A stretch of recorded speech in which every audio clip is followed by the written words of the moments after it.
안녕하세요. 저는 인생의 큰 챕터 하나를 닫고 새로운 시작점에 선 40살 여자입니다. 저는 몇 년 전 이혼을 했는데요. 누군가는 이혼을 실패의 낙인이라 말하고 누군가는 어쩔 수 없는 선택이었다고 합니다. 저에게 이혼은 어떤 의미냐면요. 썩어가는 부분을 도려내고 새살이 돋기를 기다려야 하는 고통스럽지만 꼭 필요한 과정이었습니다. 이제 와서 생각해보니 그나마 다행인 건 전 남편과 제 사이에 아이가 없다는 사실입니다. 물론 결혼 생활 동안에는 아이를 간절히 원했었어요.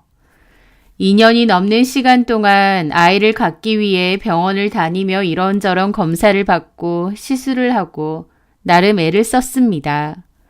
하지만 제 노력은 번번이 허사로 돌아갔고 그 과정에서 남편의 비협조와 냉담함은 제 마음에 깊은 생채기를 남겼죠. 그때 왜 아이가 안 생길까 참 힘들었고 저희 부부에게는 아이가 찾아오지 않는 게 서글프고 힘들었습니다. 그런데 아이러니하게도 지금은 전 남편과 제 사이에 아이가 없다는 게 너무 큰 위로가 되네요. 씁쓸함과 배신감으로 얼룩진 제 결혼과 이혼의 전말을 솔직하게 이야기해보려 합니다. 전 남편과는 주말 산행 동호회에서 만났어요. 저는 IT 스타트업에서 일하는 개발자였는데 밤낮 없이 컴퓨터 앞에서 일을 하다 보니 건강과 체력이 몹시 안 좋아지더라고요. 특히 오래 앉아있다 보니 목과 허리에 고질적인 통증과 염증이 심했습니다. 그래서 건강과 체력 때문에 정말 살려고 운동을 시작했어요.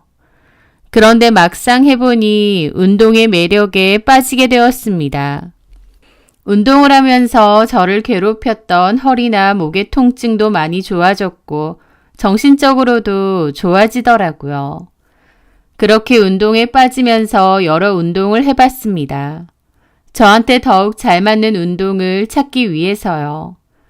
여러 가지를 해봤는데 저는 그중 등산이 참 좋더라고요. 산에 오르다 보면 근심 걱정도 사라지고 맑고 시원한 공기도 실컷 맞고요. 트레이너 센터나 실내에서 하는 운동이 아니라서 그런지 더 상쾌하고 좋더라고요. 그렇게 저는 등산을 하다가 나중에는 등산 동호회에 가입을 했습니다. 거기서 같은 회원인 남편을 처음 만났죠.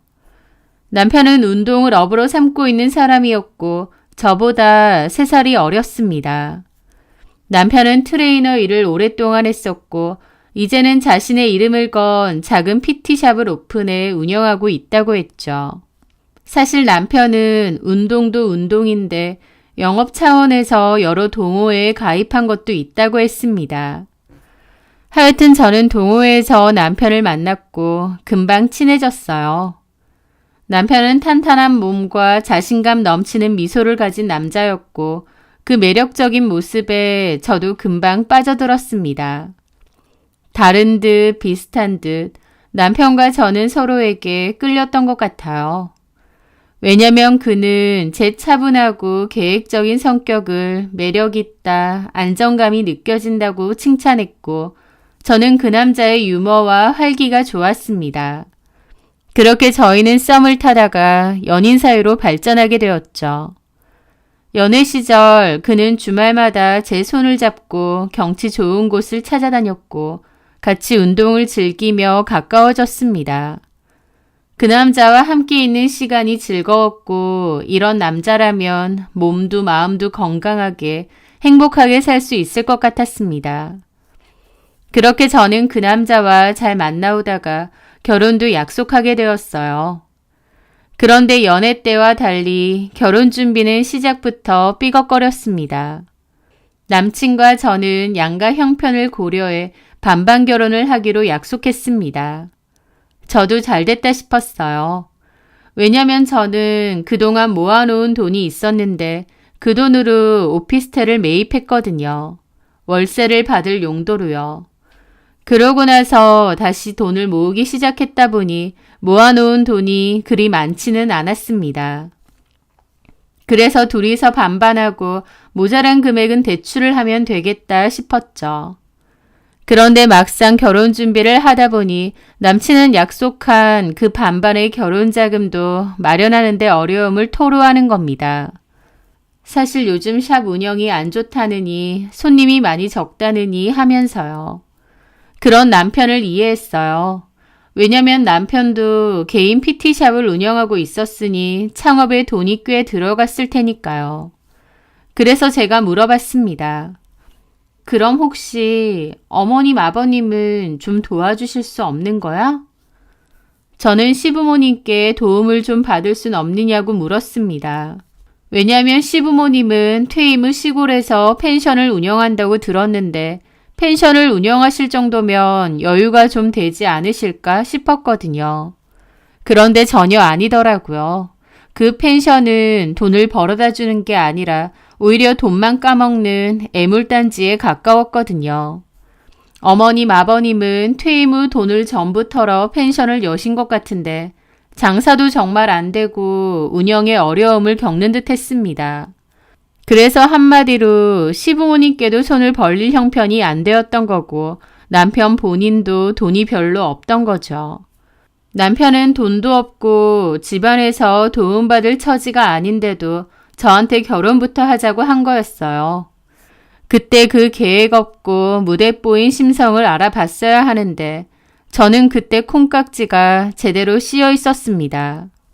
남편에게 푹 빠져 있었고 결혼도 하고 싶었거든요.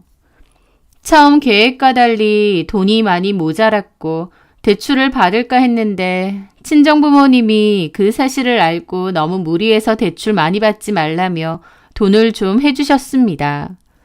지금 돌이켜보면 고작 그런 남자 때문에 친정부모님한테까지 손을 벌린 게 참 죄송하네요.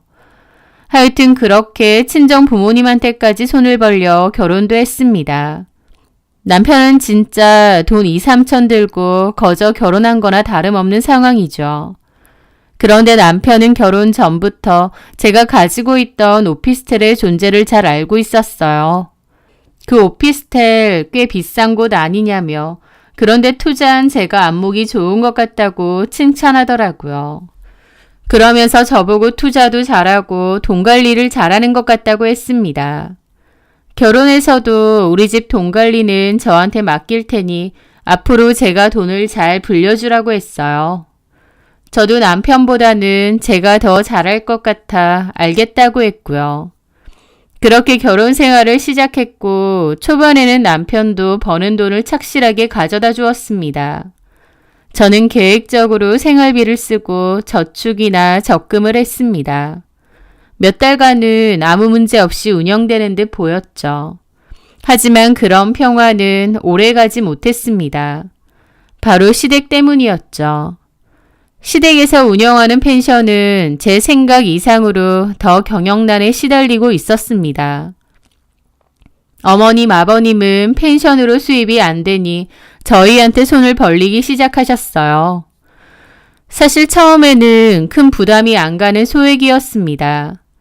전기세가 너무 많이 나왔다느니 정화조가 고장나서 수리해야 된다느니 생활비로 조금 보내달라느니 그 정도로 몇십만 원 정도 빌려가셨거든요. 저도 처음에는 어려우신데 이 정도는 도와드려야지 하는 좋은 마음으로 부부 생활비가 아니라 제 개인 돈으로 보내드리기도 했습니다. 나중에 남편은 그 사실을 알고 고마워. 내가 진짜 결혼 잘한 것 같다. 자기 같은 며느리가 없다 진짜. 뭘 어머님 아버님 힘드시다는데 내가 도울 수 있으면 좀 도와야지. 나 진짜 결혼 잘했다. 고마워. 내가 자기한테 더 잘할게. 그랬습니다. 저도 초반에는 좋은 마음이었죠. 그런데요. 한번 열린 지갑은 쉽게 닫히지 않는다는 말처럼 어느샌가 저는 자연스럽게 시댁의 열린 지갑이 되어가는 것 같았습니다. 시댁의 요구는 점점 더 빈번해졌고 액수도 커졌고 또 당연해졌거든요. 성수기 대비해서 비품을 새로 사야 한다. 일손이 부족해서 사람을 써야 하는데 인건비가 없다 등 이유는 끝이 없었죠. 달라는 건 아니고 빌려달라고 하셨는데 빌려가실 때는 분명히 다음 달 정산해서 바로 줄게 라고 말씀하세요.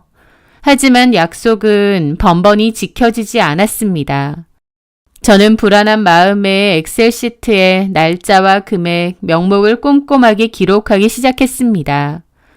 그 파일의 기록이 늘어갈수록 갚는 돈은 제대로 없고 빌려가는 돈만 야금야금 늘어갈수록 제 마음의 불안감도 함께 커져갔죠.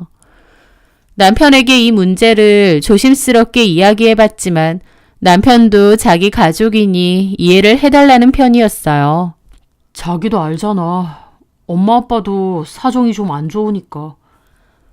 그렇긴 한데 우리도 돈이 막 많은 건 아닌데 부담스럽기도 해. 어쨌든 우리가 모아야 될 돈을 계속 어머님 아버님께 보내드리는 거잖아. 우리도 나중에 아이도 가져야 되고 이사 생각도 하고 그러면 지금 애 없을 때 돈 열심히 모아야 되잖아. 우리 아직 젊고 둘 다 열심히 하니까 돈이야 또 금방 모을 수 있지. 엄마 아빠는 당장 힘드신 거잖아. 외면할 수도 없는 노릇이고. 그렇긴 한데 가족끼리 조금 돕고 살자.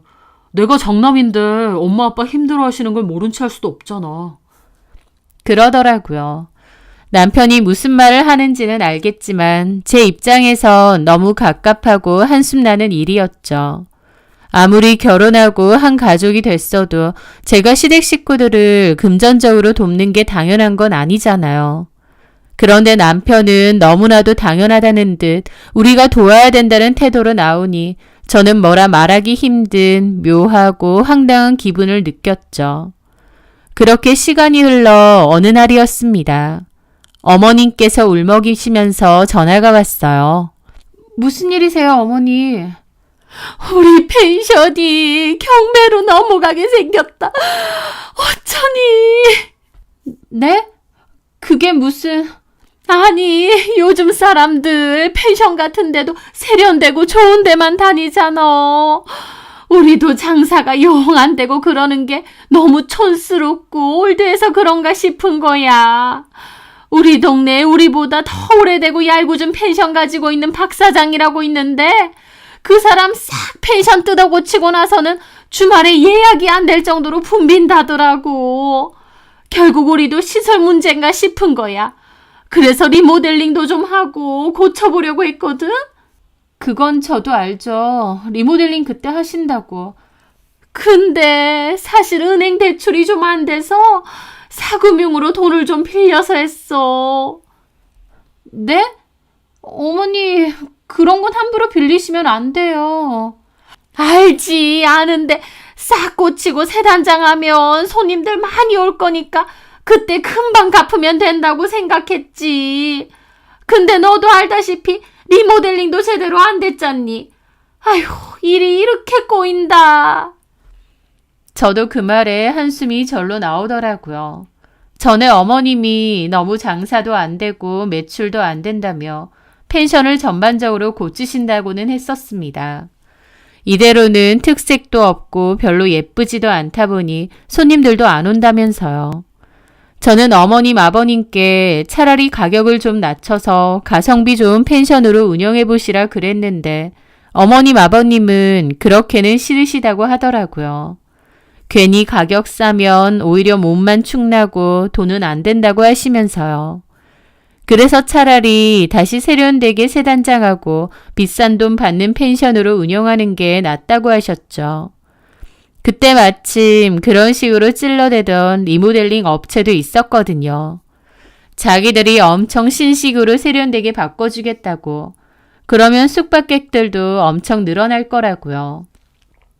제가 보기엔 살짝 사짜 같기도 했는데 어쨌든 어머님 아버님은 거기에 맡겨서 펜션을 대대적으로 바꾸고 싶어 하셨어요.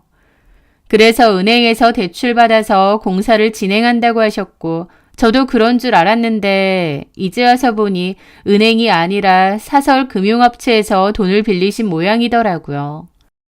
설상가상으로 그 리모델링 업체가 제 예상대로 제대로 된 업체가 아니었습니다. 공사도 처음과 달리 엉망으로 해놨더라고요.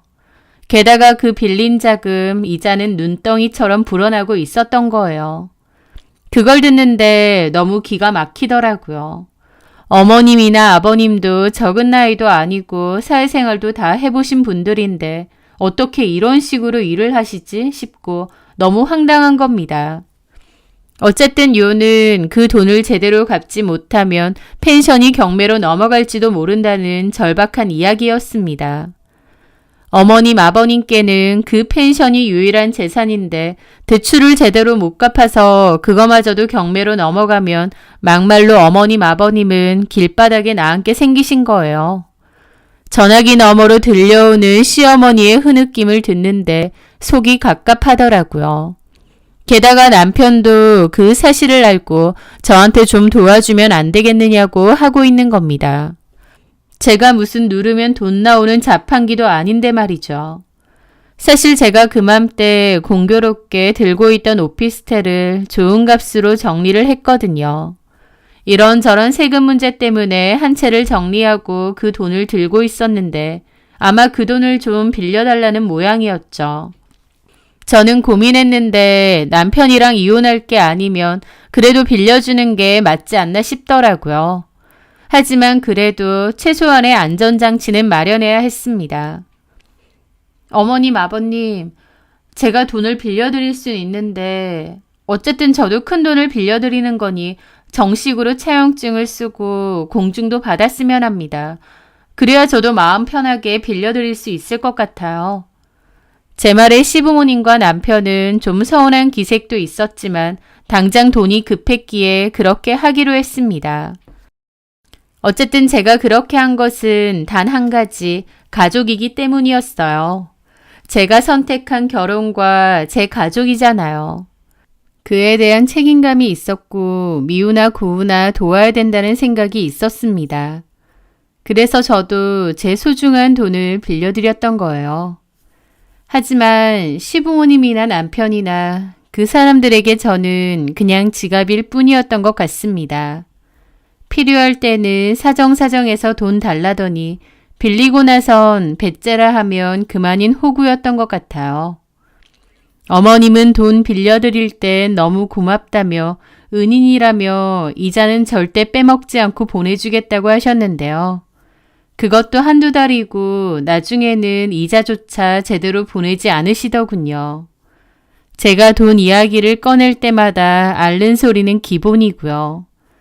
이번 달은 비수기라 수입이 0, 들어오는 돈보다 나가는 돈이 많다, 생활비도 당장 없다 등등 온갖 핑계를 늘어놓았습니다.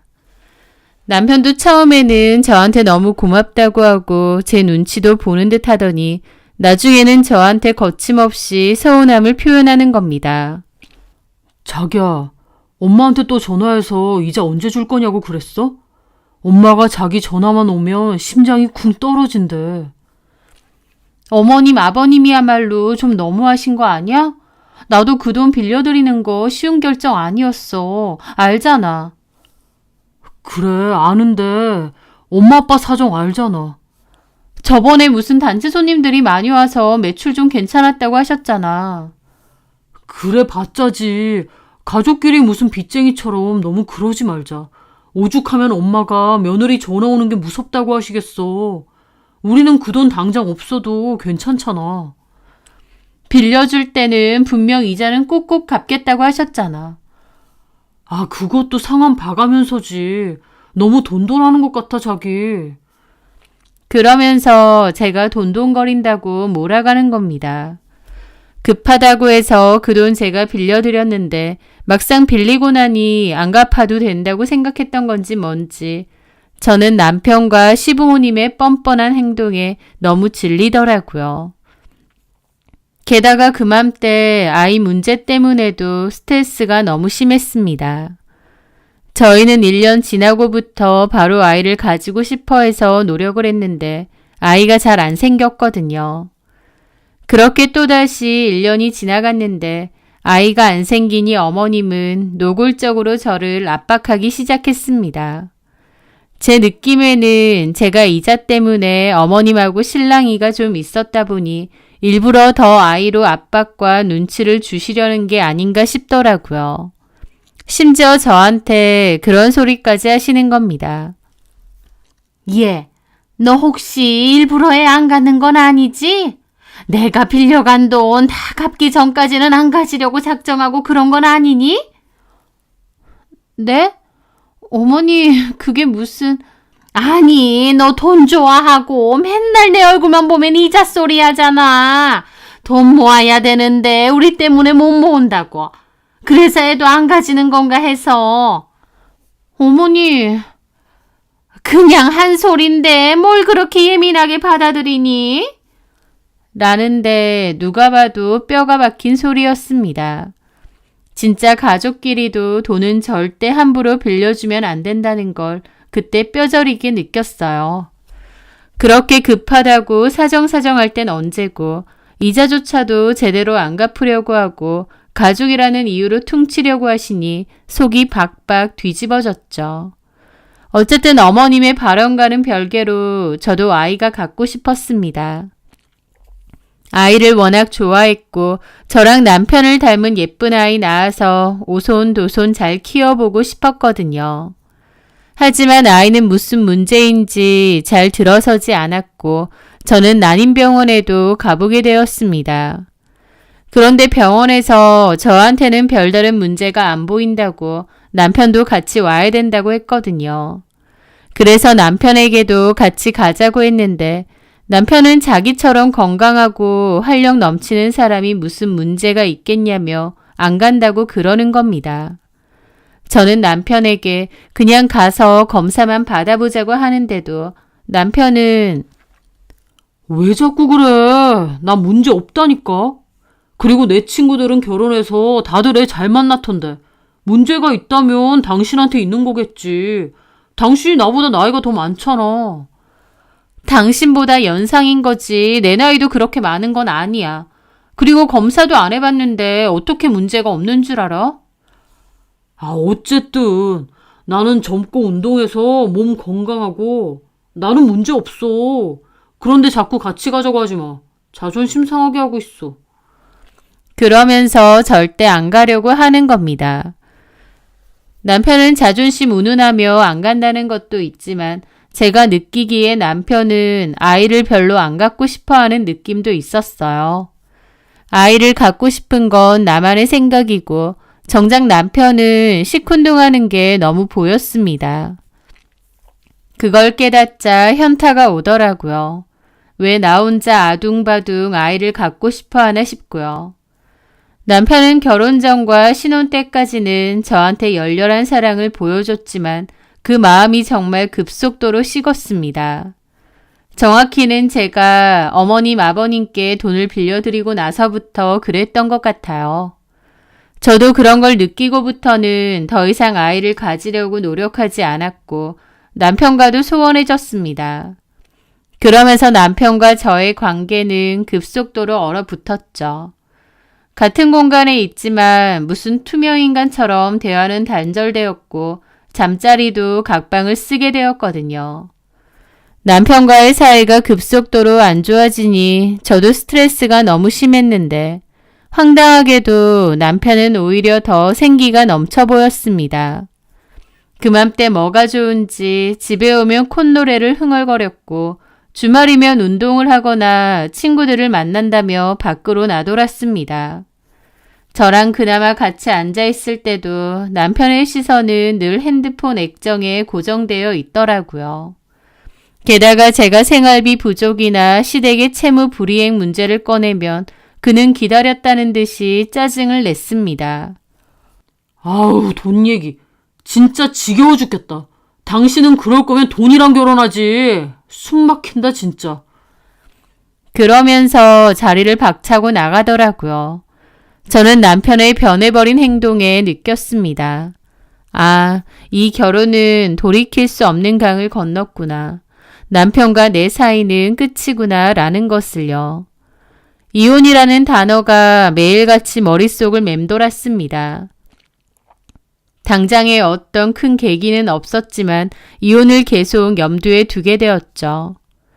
그러던 어느 주말이었습니다. 남편이 트레이너 워크숍이 있다며 1박 2일로 갔다 왔는데요. 남편의 옷에서 짙은 여자 향수와 더불어 여자 머리카락이 발견되었어요. 그걸 보는데 온몸의 신경이 곤두서는 것 같더라고요. 아, 이 인간이 여자가 있구나. 그래서 나한테 그렇게 냉담했던 거고 임신에도 관심이 없었구나 싶었습니다. 그날 밤 저는 자고 있는 남편의 방에 몰래 들어갔어요. 그리고 폰을 갖고 나와 핸드폰 잠금을 풀었습니다. 비밀번호는 결혼 기념일이었습니다. 남편이 갑자기 깨서 나올까봐 심장이 미친 듯이 뛰었지만 그래도 확인은 해야겠더라고요. 저는 떨리는 손으로 사진첩을 열었습니다. 그리고 어렵지 않게 알 수 있었어요. 남편의 폰에는 처음 보는 젊은 여자의 사진이 가득했습니다. 남편보다 3, 4살은 어려 보이는 애띤 얼굴이더라고요. 남편과 그 여자는 누가 봐도 연인이나 부부처럼 몸을 밀착해서 사진을 찍고 스킨십 사진도 많았습니다. 너무 대놓고 이런 사진들이 많으니 어이가 없고 웃음까지 나오더라고요. 그런데 황당한 건요. 그 사진첩을 쭉 내려보니 옛날 사진도 있었습니다. 남편이 저를 만나기 전에 찍은 것 같은 사진이요. 그 사진에도 그 여자가 있더라고요. 이게 뭐지 싶어서 황당했죠. 그러니까 저랑 만나기 전에도 이 여자랑 이미 만나고 있었던 겁니다. 양다리였나? 이 여자랑 결혼하지 왜 나랑 결혼했지? 기가 막히더라고요. 그리고 더 충격적인 사진은 따로 있었습니다. 바로 시부모님의 펜션에서 찍은 사진이었어요. 어머님, 아버님과 함께 고기를 구워 먹으며 찍은 사진이었는데 그 사진은 놀랍게도 얼마 전 사진이더라고요. 한마디로 어머님, 아버님도 이 여자의 존재를 너무 잘 알고 있었던 겁니다. 그걸 보는데 맥이 탁 풀리더라고요. 시부모님, 남편 다 한통 속으로 나를 속였구나. 시부모님은 내 연녀의 존재를 알고 있고 심지어 따로 만나기까지 했구나 하는데 와, 이 사람들에게 나는 도대체 뭐였나 싶은 겁니다. 머리가 아찔하고 심장이 튀어나올 것처럼 쿵쾅대더라고요. 저는 카톡도 뒤져봤습니다. 남편은 그 여자에게 제 욕을 엄청 했더군요. 아, 진짜 돈 가지고 징징거리는 거 너무 듣기 싫고 얼굴만 봐도 짜증나. 오빠 너무 힘들겠다. 그 여자 돈에 미쳤나 봐. 그러니까 경제력 있고 야무진 줄 알았는데 돈돈거리는 거 보면 정남이 떨어져. 그것 봐. 나 차버리고 그 여자한테 가서 결혼하더니 꼴 좋다? 미안해. 내가 그때 정신이 나갔나 봐. 됐어. 빨리 이혼하고 나한테 와. 뱃속에 우리 꼬물이 계속 커가고 있는 거 알잖아. 알지. 나도 미치겠다. 근데 너 임신한 거 알면 내 마누라 껌뻑 넘어가겠다. 자기는 임신 안 되니까 나더러 병원 같이 가보재. 자기 노산이라서 안 되는 건데 왜 나한테까지 병원 가자는 거야. 짜증나게. 지가 늙어서 그런 걸 왜 오빠 탓이래? 나는 바로 임신했는데. 여튼 빨리 정리해. 배 자꾸 불러오는데. 아, 빨리 해야 되는데 이혼을 잘 해줄까 모르겠네. 그럼 이건 어때? 내가 오빠 마누라 만나서 다 폭로할게. 폭로?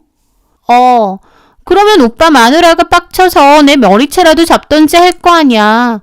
그러면 내가 그거 증거 삼아서 협박하면 되지. 고소하기 전에 순순히 이혼해달라고.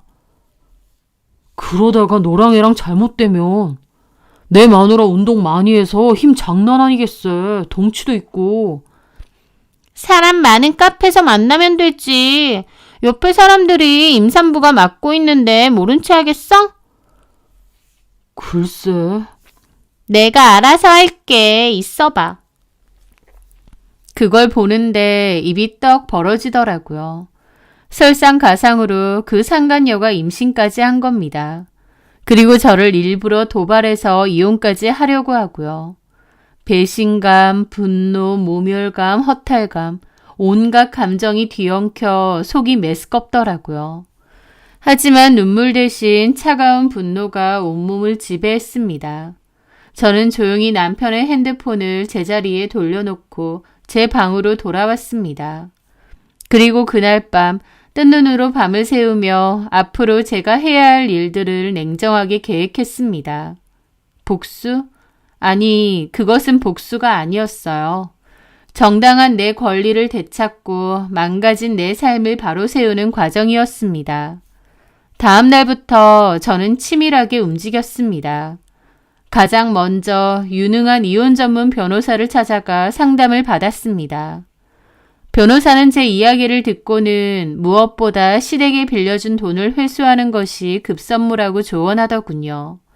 저는 즉시 변호사를 통해 시부모님 소유의 펜션 건물과 토지의 가압류를 신청했습니다.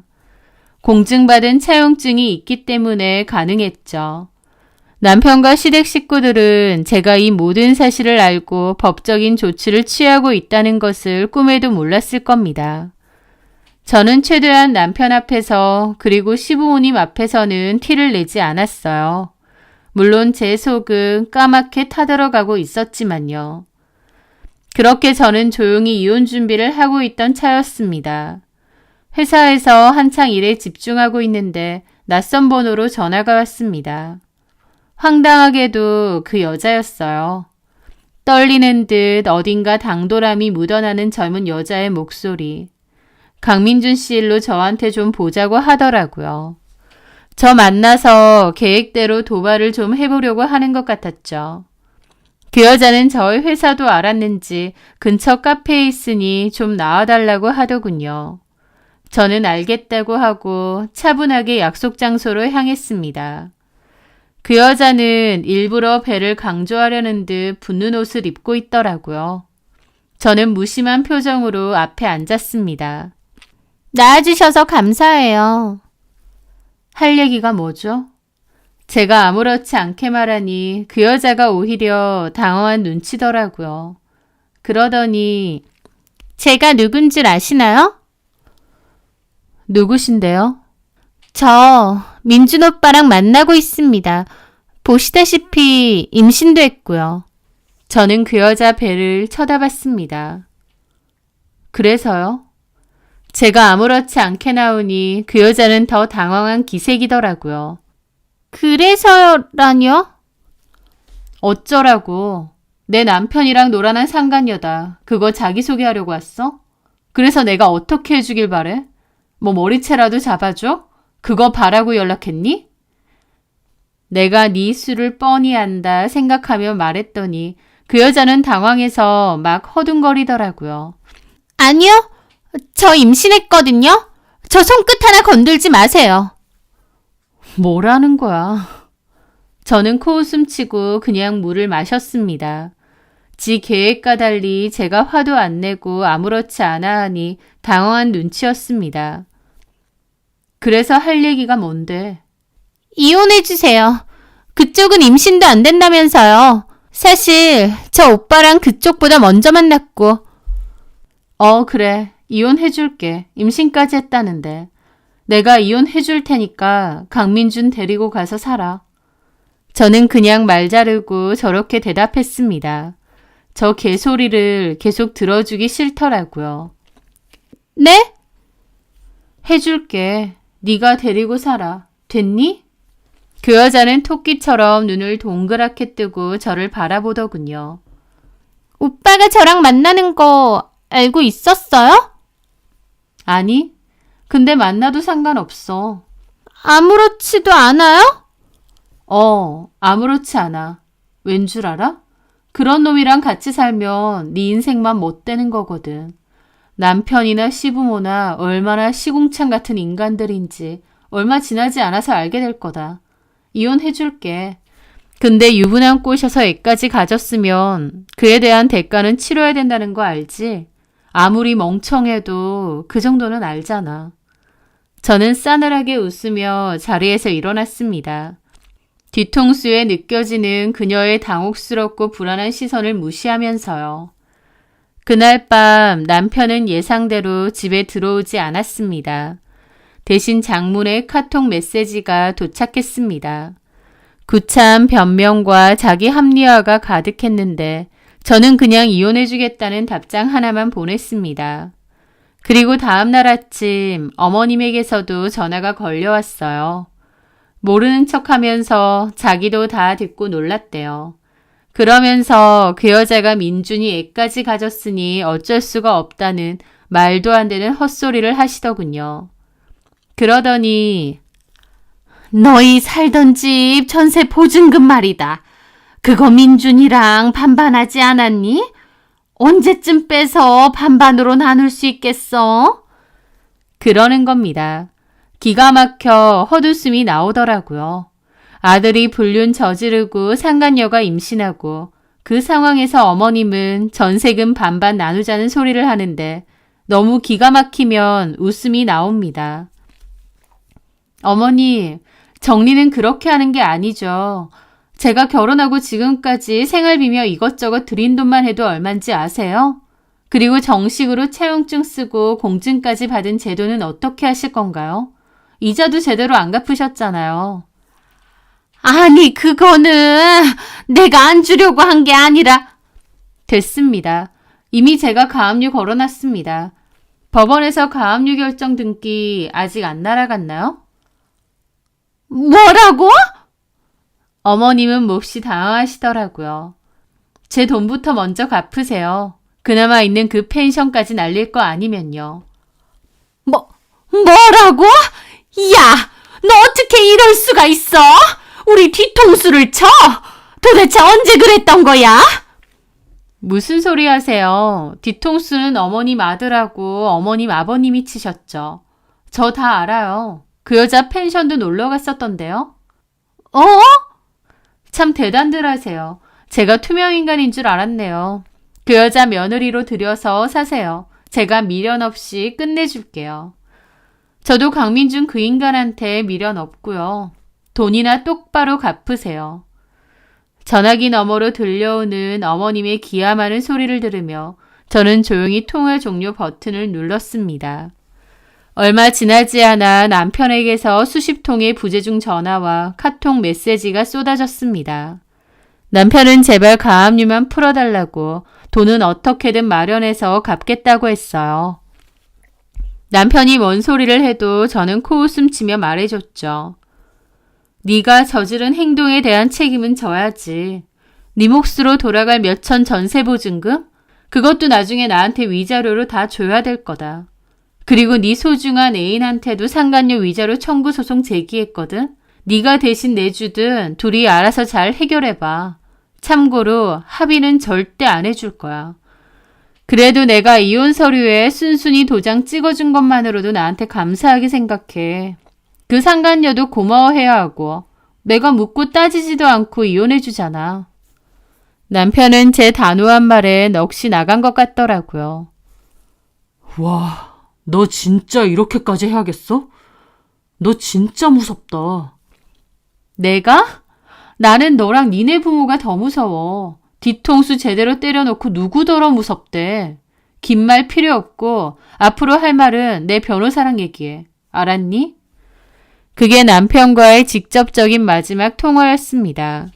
그 후 저는 변호사와 긴밀하게 협력하며 법적인 절차를 신속하게 진행했어요. 결국 돈을 마련할 수 없었던 시댁은 헐값에 펜션을 금매로 내놓을 수밖에 없었고 매매 대금의 상당 부분은 가압류권자인 제게 우선적으로 지급되었습니다. 게다가 자잘하게 빌려갔던 돈과 정신적 피해 보상까지 고려하여 신혼집 전세 보증금 역시 제가 모두 가져왔습니다. 한마디로 남편은 빈털터리가 되어 이혼을 했고 저희는 법적으로 완전히 남남이 되었죠. 그 들려온 소식들은 그들의 비참한 현실을 여실히 보여주었습니다. 남편이 운영하던 PT샵은 계속 적자였는데 결국 문을 닫게 되었다고 들었습니다. 시부모님은 펜션도 잃고 빚만 떠안게 되었고 남편과 상간녀 시부모님이 작은 집 하나 겨우 구해서 다 같이 산다고 들었어요. 멀쩡히 있는 며느리 배신하고 그 여자를 며느리처럼 여기더니 좁아 터진 집에서 다 같이 사니까 어디 좋겠네 싶더라고요. 그렇게 한참의 시간이 흐른 어느 날 뜻밖에도 상간녀를 길에서 우연히 마주치게 되었습니다. 상간녀는 말도 못하게 푸석푸석하고 초라한 모습으로 아이를 안고 양손에는 짐을 들고 있더라고요. 엄청 고돼 보이고 지쳐 보였어요. 아이의 짐까지 있는데 택시조차 못하고 땀 흘리며 걸어가는 듯 했죠. 상간녀는 마주 걸어오던 저를 봤고 저도 상간녀를 봤습니다. 그 여자는 문득 걸음을 멈춰 저를 빤히 보고 있더라고요. 그 여자의 눈빛은 정말 복잡해 보였습니다. 왜 쓰레기 더미를 나한테 넘겼냐는 표정 같기도 했죠. 저는 싸늘한 표정으로 그 여자를 스쳐 지나갔는데 나중에 건너듣기로는 그 여자가 결국 애를 시어머니한테 놔두고 도망갔다는 얘기도 있더라고요. 그 여자는 결국 도망갔고 남편과 시부모는 서로를 원망하며 불행의 늪에서 허우적거리고 있을지도 모릅니다. 하지만요, 그 사람들에게 더 이상 저는 관심이 없습니다. 저는 이제 그들의 불행을 바라보며 고소해하기보다는 제 자신의 행복을 가꾸는 데 집중할 생각이거든요. 그것이 제가 그들에게 할 수 있는 가장 완전한 이별이니까요. 제 이야기가 누군가에게는 아픔의 공감이, 또 다른 누군가에게는 용기와 희망의 메시지가 되기를 조심스럽게 바라봅니다. 제 사연 들어주셔서 감사합니다.